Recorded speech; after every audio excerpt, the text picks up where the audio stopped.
Some new details now. Convicted killer Chris Watts has just been moved to an undisclosed prison. Correction officials tell us he was transferred out of Colorado because of concern for his safety. Chris Watts is serving multiple life sentences for murdering his pregnant wife, their two little girls. Prosecutors release video of Watts being arrested and put in handcuffs for the first time. Here it is. Chris, come stand up for me. I'm going to have you face that wall over there. Good. Just face it. Lift up your hands.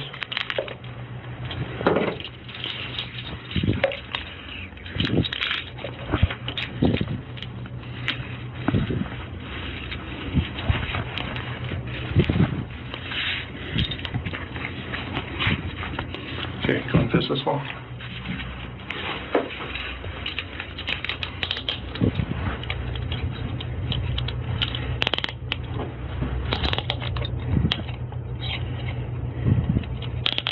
Okay, go and face me.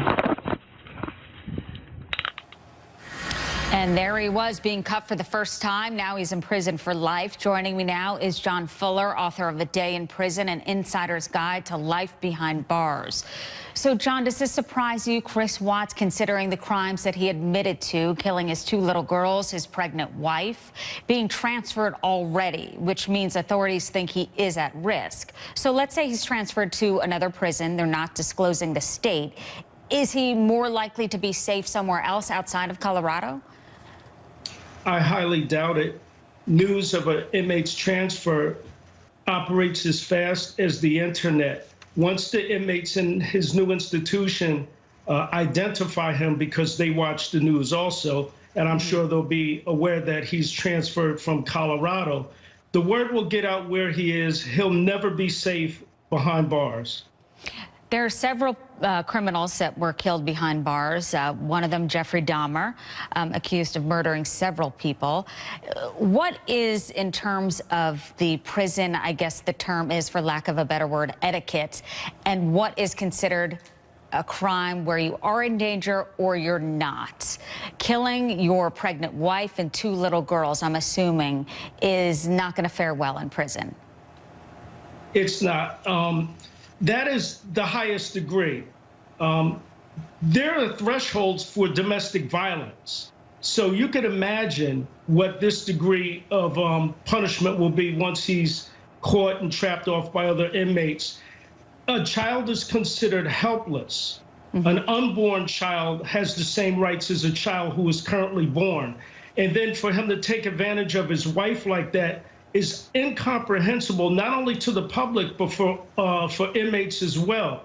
They're very tight-knit in their approach to dealing with these individuals. They never broadcast when an assault might be, but the guidelines are clear throughout the country of how inmates feel about pregnant women and unborn children, as well as individuals who are convicted of child molestation, child pornography, and crimes of that nature. John, as I was listening to the DA during the sentencing, so graphic, talking about how the young girls were smothered and the 4-year-old was trying to fight back, biting her tongue in the process, it made me wonder, and I did think as this was going on, instead of handing that to the judge, if he was sending out a message and telling everyone the gruesome details about this. So will he be in seclusion, because now the details are out, in whatever prison he is sent to? Will he be in isolation, in seclusion, or are we talking general population with extra security? It really won't matter, Susan, because sooner or later he'll have to be alone.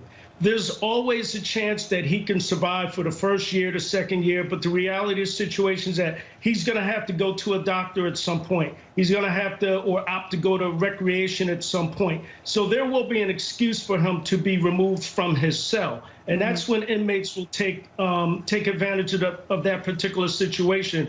And it's not uncustomary for officers to intentionally leave the doors open for inmates who have been convicted of these type of crimes. So he'll never be safe. Larry Nassar was supposed to be safe in prison. So was Bernie Madoff. Yet inmates find a way to get a hold of these guys who are convicted of these heinous crimes. And it's no coincidence that most of these individuals are on 23-hour-a-day lockdown. John Fuller, thanks so much again. You're the author of A Day in Prison, An Insider's Guide to Life Behind Bars. Thank you so much for your perspective.